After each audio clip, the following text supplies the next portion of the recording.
Dragă suflet stelar, există o putere pe care lumea o confundă adesea cu forța, cu dominația, cu imaginea solidă, impenetrabilă.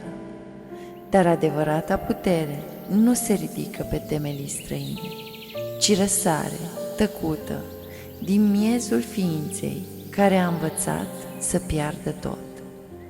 Puterea reală nu este ceea ce se impune, ci ceea ce rămâne atunci când tot ce era fals s-a prăbușit.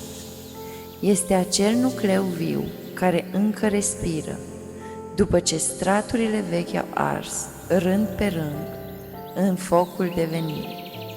Puterea reală își poate recunoaște rănile, poate spune nu știu, poate cere ajutor fără să se simtă slabă, pentru că nu confundă deschiderea cu lipsa de valoare. Este acea energie de a transforma intenția în formă, dar nu prin impunere, ci prin aliniere.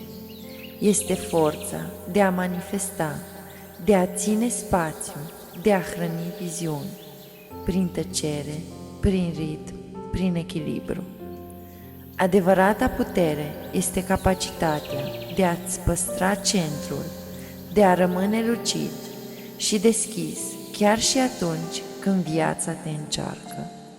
Să poți influența fără a domina, să creezi fără frică de pierdere, să spui nu fără ură și da fără teamă, să ai libertatea de a alege răspunsul, nu doar reacția, să ai încrederea de a rămâne autentic, chiar dacă asta înseamnă să mergi singur.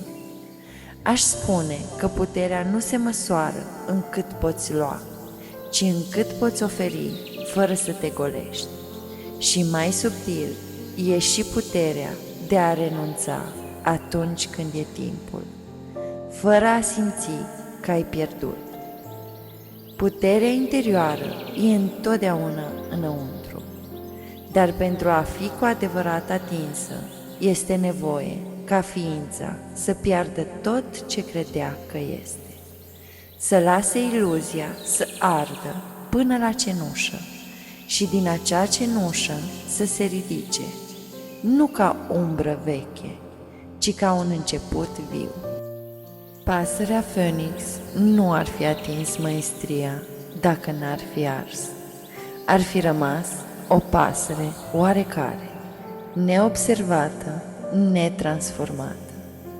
Doar prin ardere ea devine magie. Doar prin moarte conștientă ea renaște ca esență. Puterea adevărată cere o moarte tăcută, nu una a trupului, ci a straturilor false, a poveștii, a rolului, a măștii. Este sacrificiul identității temporare pentru nașterea unei ființe fără margini.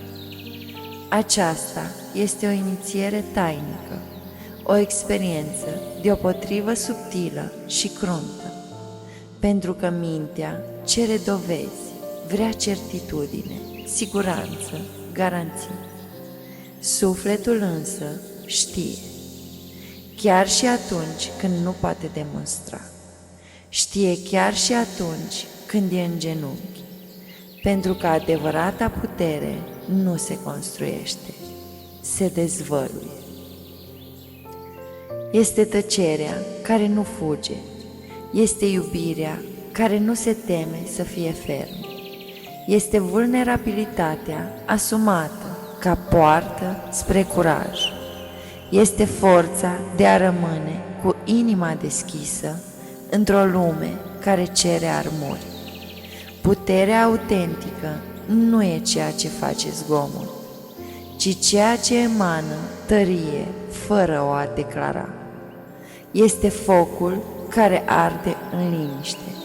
Este ființa care a murit de mai multe ori ca să poată trăi cu adevărat. Cu iubire mă înclin pentru tot ce-am ales să fii.